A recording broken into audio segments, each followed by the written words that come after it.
കേരളത്തിൽ വളരെ വ്യത്യസ്തമായ ഒരു ബിസിനസ് സ്കൂൾ എന്ന ആശയവുമായി മുന്നോട്ട് വരികയാണ് അമൽ ജ്യോതി എഞ്ചിനീയറിംഗ് കോളേജ്. അവരുടെ 25ാം വാർഷികത്തിൻ്റെ ഭാഗമായിട്ട് ലോകോത്തര നിലവാരമുള്ള ഒരുപക്ഷെ IEMൻ്റെ IPM പ്രോഗ്രാമിനോട് രീതിയിൽ മാതൃകയിൽ രൂപകൽപ്പന ചെയ്തിട്ടുള്ള ഒരു സ്കൂളാണ് അമൽ ജ്യോതി ബിസിനസ് സ്കൂൾ. അതിൽ എന്നെ ഏറ്റവും അതിൻ്റെ കോൺസെപ്റ്റ് കേട്ട സമയം മുതൽ എന്നെ ഏറ്റവും കൂടുതൽ ആകർഷിക്കുന്നത് IIM ഉദയ്പൂരിൽ വർഷങ്ങളോളം സ്ട്രാറ്റജി പ്രൊഫസറായിരുന്ന തോമസ് ജോസഫ് സാറ് അതിൻ്റെ ഡയറക്ടറായിട്ട് വരുന്നു.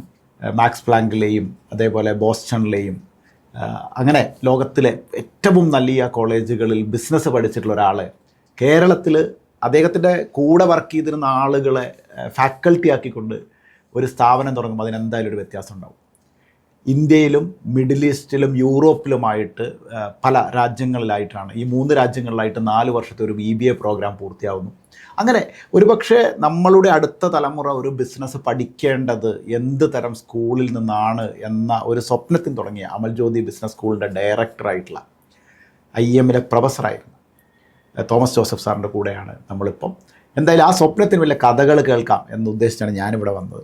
എന്താണ് സാർ ഇങ്ങനെ ഒരു IIMലൊരു പ്രൊഫസർഷിപ്പ് രാജിവെച്ചിട്ട് എന്തുകൊണ്ടാണ് കേരളം പോലൊരു സ്ഥലത്ത് വന്നിട്ട് ഇത്തരമൊരു ബിസിനസ് സ്കൂൾ വിഭാവനം ചെയ്യാനുള്ളൊരു കാരണം എന്താണ്?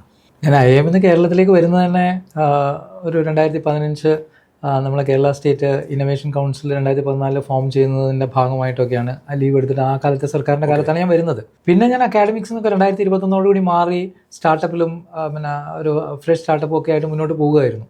അപ്പോഴാണ് അമൽ ജ്യോതി കോളേജ് ഓഫ് എഞ്ചിനീയറിംഗിൻ്റെ 25ാം വാർഷികത്തോടനുബന്ധിച്ച് അച്ഛൻ വിളിച്ചിട്ട് ഇങ്ങനെ ഒരു ബിസിനസ് സ്കൂൾ തുടങ്ങാൻ പ്ലാൻ ഉണ്ടോ എന്ന് വരുമോ എന്ന് ചോദിച്ചു. അപ്പോൾ ഞാൻ ചോദിച്ചു, ഓൾറെഡി ഒരു IIMൽ വർക്ക് ചെയ്തുകൊണ്ടിരിക്കുന്ന ഞാൻ പിന്നെ ഒരു ബാച്ചിലർ പ്രോഗ്രാമിലേക്ക് വരുന്നതിൻ്റെ എത്രമാത്രം ലോജിക്കലാണ് അല്ലെങ്കിൽ എത്രമാത്രം എനിക്ക് അതിനകത്ത് താല്പര്യം ഉണ്ടാവും എന്നുള്ളത് വലിയൊരു ചോദ്യമായിരുന്നു.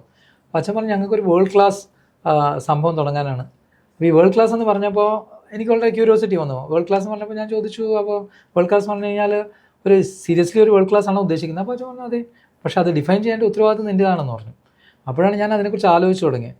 പിന്നെ നമ്മളുടെ ഒരു ബിസിനസ് ഒരു കുട്ടി ഡിഗ്രി കഴിഞ്ഞിട്ട് ഒരു ബിസിനസ് പഠിച്ചതിന് ശേഷം ഈ ലോകത്തിലേക്ക് ഇറങ്ങുമ്പോൾ ആ കുട്ടി ഒരു ബിസിനസ്സുകാരനാകണമെങ്കിൽ എന്തായിരിക്കണം? ഒരു ബിസിനസ്സിലെ ഒരു രാജകുമാരനാവാൻ ഒരാൾക്ക് എന്താണ് വേണ്ടത്?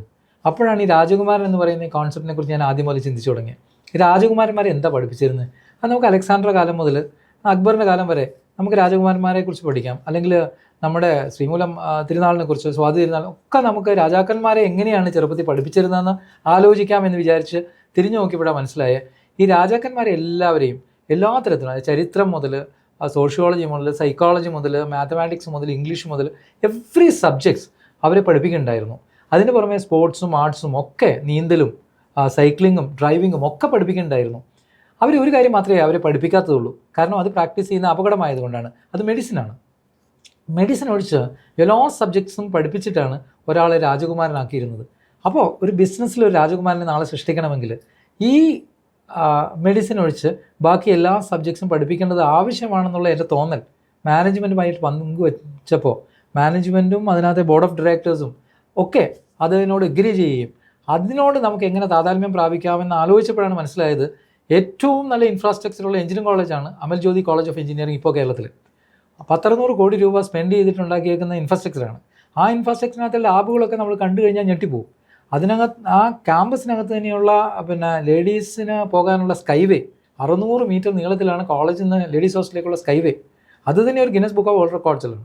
അവിടുത്തെ പിന്നെ ജിമ്മിൻ്റെ ഇൻസ്ട്രക്ടർ 60 സെക്കൻഡിൽ 144 തേങ്ങ ഒടിച്ചുകൊണ്ട് ഗിന്നസ് ബുക്ക് ഓഫ് വേൾഡ് റെക്കോർഡിൽ റെക്കോർഡ് ഇട്ടിട്ടുള്ള ആളെ. എന്ന് പറഞ്ഞാൽ പല വേൾഡ് ക്ലാസ് സംഭവങ്ങളും അതിൻ്റെ ഉള്ളിൽ ഓൾറെഡി ഉണ്ടെന്നുള്ള കാര്യം അവിടെ ചെന്ന് നോക്കിയപ്പോൾ എനിക്ക് മനസ്സിലായി. അപ്പോഴാണ് ഒരു കാര്യം നമ്മൾ ശ്രദ്ധിച്ചത്, IIMൽ നമ്മൾ പഠിക്കുന്ന കാലത്ത് അവിടെ വന്ന് ഷൈൻ ചെയ്തിട്ടുള്ള പല കുട്ടികളും അവരുടെ അണ്ടർ ഗ്രാജുവേറ്റ് ഡിഗ്രി എടുത്തേക്കുന്ന എഞ്ചിനീയറിംഗിലായിരുന്നു. അപ്പോൾ എന്തുകൊണ്ടാണ് ഈ എഞ്ചിനീയറിംഗ് കഴിഞ്ഞ കുട്ടികൾ ഈ പിന്നെ MBAക്ക് വരുമ്പോൾ ഇത്രയും നന്നായി ഷൈൻ ചെയ്യുന്നതെന്നുള്ളതിനെക്കുറിച്ചുള്ള ഒരു ചിന്ത വന്നത്? അന്നേരമാണ് കൂടുതൽ നമ്മുടെ പഴയ ക്ലാസ്മേറ്റ്സിനോടും എഞ്ചിനീയറിംഗ് കോളേജിൽ നമ്മൾ കൂടെ പഠിച്ചവരോടും ഒക്കെ ചോദിച്ചപ്പോഴാണ് ഒരു കാര്യം മനസ്സിലായി. അവരുടെ വിഷ്വലൈസേഷൻ ആൻഡ് പെർസ്പെക്റ്റീവ്സ് വളരെ നന്നാക്കുന്നത് അവർ പഠിക്കുന്ന എഞ്ചിനീയറിംഗ് സബ്ജക്ട്സിൻ്റെ ഫസ്റ്റ് ഇയർ പഠിക്കുന്ന എഞ്ചിനീയറിംഗ് സബ്ജക്ട്സിൻ്റെ ബേസിക്സ് കൊണ്ടും രണ്ടാമത് എഞ്ചിനീയറിംഗ് ഡ്രോയിങ് മുതലായ സർട്ടൻ സബ്ജക്ട്സ് കൊണ്ടാണ്. അങ്ങനെ ആയപ്പോൾ നമ്മൾ കോളേജിൽ തന്നെ കരിക്കുലത്തിൻ്റെ ഭാഗമായി എഞ്ചിനീയറിംഗ് ബേസിക്സും ആന്ത്രോപോളജിയും സോഷ്യോളജിയും സൈക്കോളജിയും ഹിസ്റ്ററിയും നമ്മൾ ഈ BBA കോഴ്സിൻ്റെ ഭാഗമായി പഠിപ്പിക്കാൻ തന്നെ തീരുമാനിച്ചു. അക്കാഡമിക് കൗൺസിലിൻ്റെ പെർമിഷനും യൂണിവേഴ്സിറ്റി റെപ്രസെൻറ്റേറ്റീവ്സിൻ്റെ സാങ്ഷനിങ്ങും ഒക്കെ നമ്മൾ വാങ്ങിയെടുത്തു. അപ്പോഴും നമുക്ക് എല്ലാം തീരുന്നില്ല. അപ്പോൾ അച്ഛനോട് ഞാനൊരു കാര്യം ചോദിച്ചു, നമുക്ക് കോ കരിക്കുലർ ആക്ടിവിറ്റീസ് നിരോധിച്ചാലോ? അപ്പോൾ അച്ഛൻ വളരെ ഞെട്ടലോടുകൂടി പറഞ്ഞു, ഈ കോ കരിക്കുലർ ആക്ടിവിറ്റീസ് ഉള്ളതുകൊണ്ടാണ് ഈ കോളേജിലേക്ക് ഇത്രയധികം കുട്ടികൾ വരുന്നത്. ഞാൻ പറഞ്ഞു, കോ കരിക്കുലർ നിരോധിക്കാനേ ഞാൻ പറഞ്ഞുള്ളൂ, അതേ സംഭവങ്ങൾ നമുക്ക് കരിക്കുലർ ആക്കിയാലോ എന്ന്. അതോടുകൂടി എല്ലാവർക്കും ഭയങ്കര എക്സൈറ്റ്മെൻ്റ് ആയി.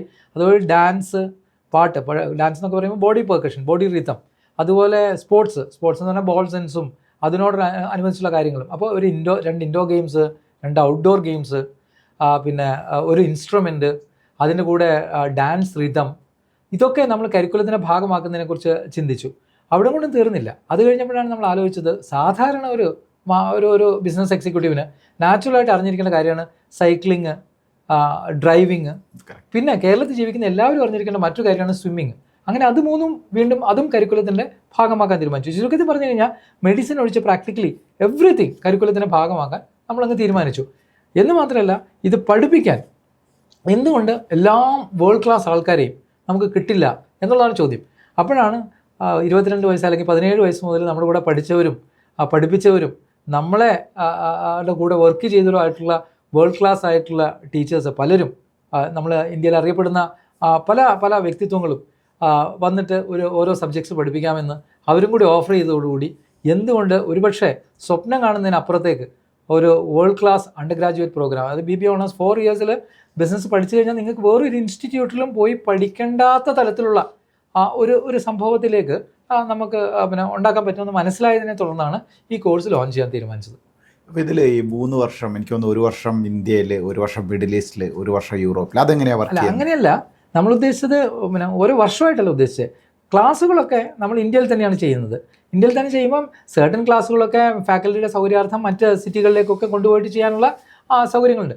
പക്ഷേ എക്സ്പോഷർ കൊടുക്കുമ്പോൾ നമ്മൾ ശരിക്കും പറഞ്ഞു കഴിഞ്ഞാൽ ഫസ്റ്റ് സെമസ്റ്ററിൽ തന്നെ ഒരു ഓൾ കേരള എക്സ്പോഷറും ഇൻഡസ്ട്രി ആയിട്ടുള്ള പരിചയവും, ശരിക്കും പറഞ്ഞാൽ സൊസൈറ്റി അർബൻ മാത്രമല്ല, സൊസൈറ്റി റൂറലും ഉണ്ട്. വളരെ എക്സ്ട്രാ റൂറൽ കണ്ടീഷൻസ് ഉള്ള ഒരു രാജ്യമാണ് ഇന്ത്യ. ഇത് നമ്മൾ ഫസ്റ്റ് ഇയറിൽ തന്നെ കുട്ടികളെ കൊണ്ട് കാണിച്ചു കൊടുക്കുകയും അത് അൾട്രാ വില്ലേജസ് മുതൽ പാർലമെൻറ്റും അസംബ്ലിയും വരെ കൊണ്ട് കാണിച്ചു കൊടുക്കുമ്പോൾ എങ്ങനെയാണ് ഈ രാജ്യം ഓടുന്നതെന്നുള്ളതിനെക്കുറിച്ച് മനസ്സിലാക്കാതെ ബിസിനസ് പഠിക്കുന്നതിൽ പ്രത്യേകിച്ച് അർത്ഥമുണ്ടെന്ന് തോന്നാത്തതുകൊണ്ട് ഒരു എക്സ്പോഷർ ഫസ്റ്റ് ഇയറിൽ തന്നെ കൊടുക്കാനും, ഇതിൽ നിന്ന് മാറി ഇപ്പോൾ മിഡിൽ ഈസ്റ്റ് വളരെ സെക്ലൂഡഡ് ആയിട്ട് എന്നാൽ വളരെ നന്നായിട്ട് ബിസിനസ് ചെയ്യുന്ന ഒരു സ്ഥലമാണ് മിഡിൽ ഈസ്റ്റ്. ഞാനൊരു 4 വർഷത്തോളം മിഡിൽ ഈസ്റ്റിൽ UAE എക്സ്ചേഞ്ചിൻ്റെ ഹെഡായിട്ട് വർക്ക് ചെയ്തിട്ടുണ്ട്. അപ്പോൾ അവിടെ നമുക്ക് അവിടുത്തെ ഒരു ബിസിനസ് എന്ന് പറയുന്നത് വളരെ ഡിഫറെൻ്റ് ആണ്. പക്ഷേ നമ്മൾ ദുബായ് അല്ലെങ്കിൽ UAE കൺസിഡർ ചെയ്താൽ 140ഓളം നാഷണാലിറ്റീസ് വളരെ ഈസി ആയിട്ട് വർക്ക് ചെയ്യുന്ന ഒരു മൾട്ടി കൾച്ചറൽ എൻവറോൺമെൻറ്റ് കാണാൻ വലിയ ഇഷ്ടമാണ്. അപ്പോൾ അവിടെയും കൊണ്ട് കുട്ടികളെ എക്സ്പോസ് ചെയ്ത് അപ്പോൾ ഓരോ സ്ഥലത്തും കൊണ്ടുപോയി എക്സ്പോസ് ചെയ്യുകയും അല്ലാണ്ട് അവിടുത്തെ ഇൻസ്റ്റിറ്റ്യൂട്ടിലേക്ക് മാറ്റുന്നില്ല. പക്ഷേ എന്നാൽ 3rd ഇയറിൽ നമ്മൾ യൂറോപ്പിൽ എക്സ്ചേഞ്ച് പ്രോഗ്രാം ആയിട്ട് തന്നെ സെറ്റ് ചെയ്യാനാണ് തീരുമാനം. കാരണം നമ്മൾ IIMs ഒക്കെ സെറ്റ് ചെയ്യുന്ന പോലെ അവിടെ പോയി ഒരു സെമിസ്റ്റർ പഠിച്ച് കുട്ടികൾ തിരിച്ചു വരണം. അപ്പോൾ യൂറോപ്പിൽ പഠിക്കുന്ന ഫീലിങ്ങും എന്നാൽ ഈ കാഞ്ഞിരപ്പള്ളി പോലെയുള്ള എയർ ക്വാളിറ്റി ഇൻഡെക്സ് 25 എന്ന് പറഞ്ഞു കഴിഞ്ഞാൽ എത്രയോ ഡൽഹിയുടെ ഒരു 25 ഇരട്ടിയോളം ബെറ്റർ ആയിട്ടുള്ള എയർ ക്വാളിറ്റി ഉള്ള സ്ഥലത്ത് താമസിക്കുകയും എന്നാൽ ഡൽഹിയിൽ പഠിക്കുന്നതിനേക്കാളും കൂടുതൽ എക്സ്പോഷർ കിട്ടുകയും ചെയ്യുന്ന ഒരു അറ്റ്മോസ്ഫിയറാണ് നമ്മൾ. അപ്പോൾ ഇങ്ങനെയൊക്കെ ചെയ്യുമ്പോൾ ഭയങ്കര കോസ്റ്റിൻ്റെ ഒരു ഫാക്ടർ കുട്ടികളെ ബാധിക്കുന്നുണ്ടോ? ഉണ്ടോ എന്ന് ചോദിച്ചു കഴിഞ്ഞാൽ കോസ്റ്റ് ഉണ്ട്. പക്ഷേ നമ്മളിപ്പോൾ ചിന്തിക്കുകയാണെങ്കിൽ അണ്ടർ ഗ്രാജുവേറ്റ് 4 ഇയേഴ്സ് പ്രോഗ്രാം നടത്തുന്ന ഇവിടുത്തെ ഏറ്റവും സൂപ്പർ മോസ്റ്റ് ഇൻസ്റ്റിറ്റ്യൂഷൻസ് ഏതാണെന്ന് നമുക്ക് നോക്കാം. ഒന്ന് IIM കോഴിക്കോടാണ്, bachelor of management studies 4 years. അവർ ചാർജ് ചെയ്യുന്നത് പെർ ഇയർ 7 ലക്ഷവും 4 വർഷത്തേക്ക് 28 ലക്ഷമാണ്. എന്നാൽ IIM ബാംഗ്ലൂർ 4 വർഷത്തെ BS എക്കണോമിക്സോ BS ഡാറ്റ സയൻസോ 4 ഇയർ ഓണേഴ്സ് കോഴ്സ് ചെയ്യുന്നത് 8 ലക്ഷം രൂപ പെർ ഇയറും 34 ലക്ഷം രൂപ ആനുവൽ കോസ്റ്റുമാണ്. Masters Union 4 years under graduate programme ഡൽഹിയിൽ ചെയ്യുന്നത് ഒരു സിമിലർ കോഴ്സാണ്. പക്ഷേ ഇത്രയും വൈഡ് വെറൈറ്റി സബ്ജക്ട്സ് ഇല്ലെങ്കിൽ പോലും അണ്ടർ ഗ്രാജുവേറ്റ് 4 ഇയേഴ്സ് പ്രോഗ്രാം അവർ ചെയ്യുന്ന 51 ലക്ഷം രൂപയാണ്. അപ്പോൾ 12.25 ലക്ഷം രൂപയാണ് അവരുടെ ഇയർലി ഫീസ്. ഇങ്ങനെ നിൽക്കുമ്പോൾ ഈ ഇത്രയും ഫെസിലിറ്റീസോടുകൂടി നമ്മൾ ഓഫർ ചെയ്യുന്നത് 5 ലക്ഷം രൂപ പെർ ഇയറും 20 lakhs 4 ഇയേഴ്സിനുമാണ്. എന്ന് പറഞ്ഞാൽ മറ്റുള്ളവരുടെ ഒരു ഹാഫ് ചാർജിനേക്കാളും താഴെ നിൽക്കുന്നത് പോലെയാണ് നമ്മൾ ചാർജ് ചെയ്യുന്നത്. കാരണം നമ്മൾ ബ്രാൻഡിങ്ങിൻ്റെയോ ഇൻഫ്രാസ്ട്രക്ചറിൻ്റെ കോസ്റ്റ് തൽക്കാലം എടുക്കാൻ തീരുമാനിച്ചിട്ടില്ല. ഓക്കെ. അപ്പോൾ ഇവിടെ പഠിക്കുന്ന ഒരു കുട്ടികളുടെ ഗ്ലോബൽ ഓപ്പർച്യൂണിറ്റി ഓഫ് എന്താ പറയുക കരിയർ സെറ്റ് ചെയ്യാനാണ്. ഒരു ബിസിനസ് സ്കൂളിൽ പഠിക്കുന്നത് അല്ലെങ്കിൽ നമ്മൾ ബിസിനസ് റൺ ചെയ്യാനായിരിക്കും, അല്ലെങ്കിൽ നമ്മളൊരു കരിയർ ഗ്ലോബലി സെറ്റ് ചെയ്യാനായിരിക്കും. എങ്ങനെയായിരിക്കും ഇതിൻ്റെ ഒരു സാധ്യതകൾ? ഇപ്പം നമുക്ക് ഫസ്റ്റ് ഇയറിൽ 60 കുട്ടികളാണ് ഉള്ളത്. അപ്പോൾ ഈ 60 കുട്ടികൾ വരുന്നവർ പല ആസ്പിറേഷൻസ് വരുന്നുണ്ടാവും. ഇപ്പം പുതിയ റൂൾ അനുസരിച്ച് ഇന്ത്യയിലെയും US ഒക്കെ റൂൾ നോക്കുകയാണെങ്കിൽ 4 ഇയേഴ്സ് കഴിഞ്ഞ് കഴിഞ്ഞാൽ നമുക്ക് PhD ക്ക് പോവാം. ഓണേഴ്സ് പ്രോഗ്രാം കഴിഞ്ഞാൽ PhD ക്ക് പോവാം. രണ്ടാമത്തെന്ന് പറഞ്ഞു കഴിഞ്ഞാൽ 4 ഇയേഴ്സ് കഴിഞ്ഞ് കഴിഞ്ഞാൽ നമുക്ക് പിന്നെ ബിസിനസ്സിലേക്ക് ഇറങ്ങാം. എന്നാൽ 4 ഇയേഴ്സ് കഴിഞ്ഞ് കഴിഞ്ഞാൽ നമുക്ക് എന്താ പറയുക ഹയർ സ്റ്റഡീസിന് പോവുകയും ചെയ്യാം. അപ്പോൾ ഈ പല പല ഓപ്ഷൻസ് ഉള്ളത് കൊണ്ട് നമുക്ക് ആദ്യത്തെ ഓപ്ഷൻ തന്നെ നോക്കാം. 4 ഇയേഴ്സ് കഴിഞ്ഞ് എവിടെയൊക്കെ നമുക്ക് പോയി പിന്നെ PhD ക്ക് ചേരാവുന്നത്. അപ്പോൾ PhD ക്ക് ചേരാൻ ഇൻ്റർനാഷണൽ യൂണിവേഴ്സിറ്റിയിലോ മറ്റോ PhD ക്ക് ചേരണമെങ്കിൽ നമുക്ക് ബേസിക്കലി വേണ്ടത് GREയോ അല്ലെങ്കിൽ GMATO സ്കോറാണ്. അത് നമ്മൾ ഇവിടെ ഫസ്റ്റ് ഇയറിൽ കുട്ടികൾ ചേരുമ്പോൾ മുതൽ അവർ GRE GMAT CAT ഈ 3 കാര്യത്തിന് വേണ്ടി വെരി ഫസ്റ്റ് ഇയർ മുതൽ കരിക്കുലത്തിൻ്റെ ഭാഗമായി തന്നെ അവർ ട്രെയിൻ ചെയ്യുകയും 3rd ഇയറിൽ ഇവരെ ഈ 3 എക്സാംസും എഴുതുകയും ചെയ്യുന്നു. അവരുടെ ആസ്പിറേഷൻസ് ആ 3 എക്സാം എഴുതിക്കുകയാണ് ചെയ്യുന്നത്. അപ്പോൾ അവർക്ക് PhD ക്ക് പോകാൻ ബുദ്ധിമുട്ടുണ്ടാവില്ല. രണ്ടാമത്തേതെന്ന് പറഞ്ഞു കഴിഞ്ഞാൽ കോർപ്പറേറ്റ് ജോബ്സ്. ഈ കോർപ്പറേറ്റ് ജോബ്സിനെ കുറിച്ച് നമ്മൾ ആലോചിക്കുകയാണെങ്കിൽ ഇപ്പം നമ്മൾ ശ്രദ്ധിക്കുകയാണെങ്കിൽ 15 ലക്ഷം മുതൽ 20 ലക്ഷം വരെ അണ്ടർ ഗ്രാജുവേറ്റ്സിന് സാലറി കൊടുത്തിട്ടാണ് ഇപ്പോൾ ടോപ്പ് കൺസൾട്ടൻസി ഫേംസ് ഒക്കെ അണ്ടർ ഗ്രാജുവേറ്റ്സിനെ റിക്രൂട്ട് ചെയ്യുന്നത്. അപ്പോൾ അതൊരു കാര്യമുണ്ട്. അപ്പോൾ അവർ IIT ഗ്രാജുവേറ്റ്സ് ആയിരിക്കാം, അല്ലെങ്കിൽ പിന്നെ ഒരു CATന് 95 മുതൽ 99% വരെ സ്കോർ ഉള്ളവരായിരിക്കാം. അതുകൊണ്ട് തന്നെ നമ്മുടെ കുട്ടികളെയും ഫസ്റ്റ് ഇയർ മുതൽ CATന് പ്രിപ്പയർ ചെയ്യുകയും 3rd ഇയർ ആകുമ്പോഴത്തേന് 95 to 99 സ്കോർ ചെയ്യാനുള്ള ഒരു കപ്പാസിറ്റിയിലേക്ക് വളർത്തിക്കൊണ്ടുവരികയും ചെയ്യുകയാണ് ചെയ്തത്. അപ്പോൾ ആ റൂട്ടും ക്ലിയർ ആണ്. മൂന്നാമത്തേതാണ് ഇവർക്ക് MBA ക്ക് പോവുകയാണെങ്കിൽ പോകാം. അപ്പോൾ ഇവർ 1-2 വർഷം വർക്ക് ചെയ്ത് അല്ലെങ്കിൽ 3 വർഷം വർക്ക് ചെയ്ത് കഴിഞ്ഞാൽ US സ്കൂൾസിൽ ഈസി ആയിട്ട് പോകാൻ കഴിയും. അല്ല ഇത് കഴിഞ്ഞിട്ട് IIMൽ തന്നെ പോകണമെന്ന് അവർക്ക് വാശിയുണ്ടെങ്കിൽ നമ്മൾ 3rd ഇയറിൽ CAT എഴുതിച്ച് അവർക്ക് 4th ഇയർ കഴിയുമ്പോൾ IIMൽ പോകാനുള്ള സകല തരത്തിലുള്ള സംവിധാനങ്ങൾ നമ്മൾ ഒരുക്കുന്നുണ്ട്. എല്ലാം ഇൻ ഹൗസ് തന്നെ, അഡീഷണൽ കോഴ്സസ് ആയിട്ടല്ല, നമ്മുടെ ക്രെഡിറ്റ് കോഴ്സസിൻ്റെ ഭാഗമായി തന്നെ ഇതൊക്കെ തന്നെ ചെയ്യുന്നുണ്ട്. ഞാൻ മറ്റൊരു കാര്യം, ഇപ്പോൾ UA എക്സ്ചേഞ്ച് എനിക്ക് തോന്നുന്നു 100 കോടി മുതൽ 2500 കോടി വരെയുള്ള ഒരു $1 ബില്യൺ വളർത്തുന്ന ഒരു അനുഭവ സമ്പത്തുണ്ട്. ഈ അനുഭവ സമ്പത്തൊക്കെ എങ്ങനെയാണ് ഈ ഒരു സ്കൂളിലെ കുട്ടികളിലേക്ക് എത്തിക്കുന്നത്? അതിന് ഒരു മനസ്സിലൊരു പ്ലാൻ ഉണ്ടോ? ഒരു ഉള്ളിലൊരു തോന്നലുണ്ടാവുമല്ലോ. നമ്മളൊരു കോർപ്പറേറ്റ് ലോകത്ത് നിന്ന് കുട്ടികളിലേക്ക് എങ്ങനെ അത് നമുക്ക് ട്രാൻസ്ഫർ ചെയ്യാൻ പറ്റും? അത് നമുക്ക് ശരിക്കും പറഞ്ഞു കഴിഞ്ഞാൽ നമ്മൾ ഈ കോഴ്സിൻ്റെ ഭാഗമായിട്ട് വെരി ഫസ്റ്റ് ഇയറിൽ തന്നെ നമ്മളൊരു കാര്യം, കുട്ടികൾക്ക് 18 വയസ്സായി കഴിഞ്ഞ് കഴിഞ്ഞാൽ കുട്ടികൾക്ക് അല്ലെങ്കിൽ അഡൽട്ടായി കഴിഞ്ഞ് കഴിഞ്ഞാൽ ഈ 60 കുട്ടികളും കൂടി തുടങ്ങുന്ന ഒരു വെഞ്ചർ, എല്ലാ ബാച്ചും അവരുടെ ബാച്ചിന് വേണ്ടി ഒരു വെഞ്ചർ തുടങ്ങാനുള്ള ഒരു ഫെസിലിറ്റി നമ്മൾ സൗകര്യം ചെയ്തു കൊടുക്കുന്നുണ്ട്.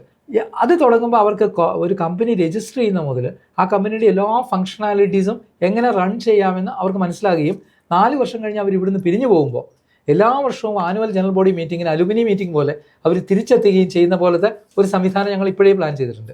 രണ്ടാമത്തേതെന്ന് പറഞ്ഞാൽ നമ്മൾ വേൾഡ് വൈഡ് ഓരോ കമ്പനികളിൽ വർക്ക് ചെയ്തപ്പം അന്ന് വർക്ക് ചെയ്യുമ്പോൾ നമുക്കറിയാം ഈ സംഭവങ്ങൾ മറ്റൊരാൾക്ക് പകർന്നു കൊടുക്കാൻ കഴിവുള്ള കൊളീഗ്സ് ഉണ്ടായിരുന്നു എല്ലായിടത്തും. അപ്പോൾ നമ്മളുടെ അനുഭവ സമ്പത്ത് നമ്മൾ നേരിട്ട് പകർന്നു കൊടുക്കുന്നതിന് പകരം അന്ന് നമ്മൾ കണ്ട മാസ്റ്റർ ടീച്ചേഴ്സ് ആയിട്ടുള്ള ഇൻഡസ്ട്രി എക്സ്പേർട്സിനെ നമ്മൾ ക്ലാസ് റൂമിൽ കൊണ്ടുവരികയും വീഡിയോ കോളിലൂടെ വൈകുന്നേരങ്ങളിൽ അവരുമായിട്ട് ഇൻട്രാക്ട് ചെയ്യാനുള്ള ഒരു ഫെസിലിറ്റി നമ്മൾ തുടങ്ങുന്നുണ്ട്. അവിടെ നമ്മുടെ ക്ലാസ്സിൻ്റെ ഫെസിലിറ്റി ഇങ്ങനെയാണ്: രാവിലെ 9 മണി മുതൽ 1 മണി വരെ ശരിക്കും പറഞ്ഞാൽ ട്രഡീഷണൽ കോഴ്സ് വർക്കും, ഉച്ചയ്ക്ക് 2 മുതൽ 4 വരെ സ്കിൽ ബേസ്ഡ് ക്ലാസ്സസും, വൈകുന്നേരം 4:30 മുതൽ 6 മണി വരെ ഔട്ട്ഡോർ ഗെയിംസും, വൈകുന്നേരം 6:30 മുതൽ 8 മണി വരെ ഇതുപോലെ ഇൻഡസ്ട്രി എക്സ്പേർട്സ് അല്ലെങ്കിൽ സെലിബ്രിറ്റീസ് മുതലായവരുടെ വീഡിയോ കോളിലും നേരിട്ടുള്ള കുട്ടികളുമായിട്ടുള്ള ഇൻട്രാക്ഷൻസ് ആണ് പ്ലാൻ ചെയ്തിരിക്കുന്നത്. എന്ന് പറഞ്ഞു കഴിഞ്ഞാൽ മൺഡേ ടു ഫ്രൈഡേ കുട്ടികൾ പൂർണ്ണമായും പാക്ഡ് ആയിരിക്കും. സാറ്റർഡേ സൺഡേ പൂർണ്ണമായും റെസ്റ്റും കൊടുക്കാനുള്ള ഒരു സംവിധാനമാണ് നമ്മൾ ഇതുവരെ പ്ലാൻ ചെയ്തു വെച്ചിരിക്കുന്നത്. ഓക്കെ, അതായത് എൻജിനീയറിംഗ് പഠിപ്പിക്കുകയും, അതായത് ഒരു രാജകുമാരന്മാരെ, പണ്ടൊക്കെ നമ്മൾ ട്രഡീഷണൽ ഇന്ത്യയിൽ രാജകുമാരന്മാരെ പഠിപ്പിച്ചതുപോലെയുള്ള ഒരു കോഴ്സ് കേരളത്തിൽ വരുന്നു. അതിൽ എൻജിനീയറിംഗ് മുതൽ എല്ലാ സബ്ജക്റ്റും പഠിപ്പിക്കുന്നു. ഇൻഡസ്ട്രി എക്സ്പേർട്സുമായിട്ട് ചേർന്ന് പഠിക്കാവുന്ന രീതിയിലുള്ള ഒരു കോഴ്സ് സംവിധാനം ചെയ്യുന്നു. സ്പോർട്സിനെ അല്ലെങ്കിൽ എന്താ പറയുക, കോ കരിക്കുലർ ആക്ടിവിറ്റീനെ കരിക്കുലറിൻ്റെ ഭാഗമാക്കുന്നു. വലിയ മാറ്റങ്ങളോടുകൂടിയാണ് എനിക്ക് തോന്നുന്നത് Amal Jyothi business school start ചെയ്യുന്നത്. എല്ലാ ആശംസകളും.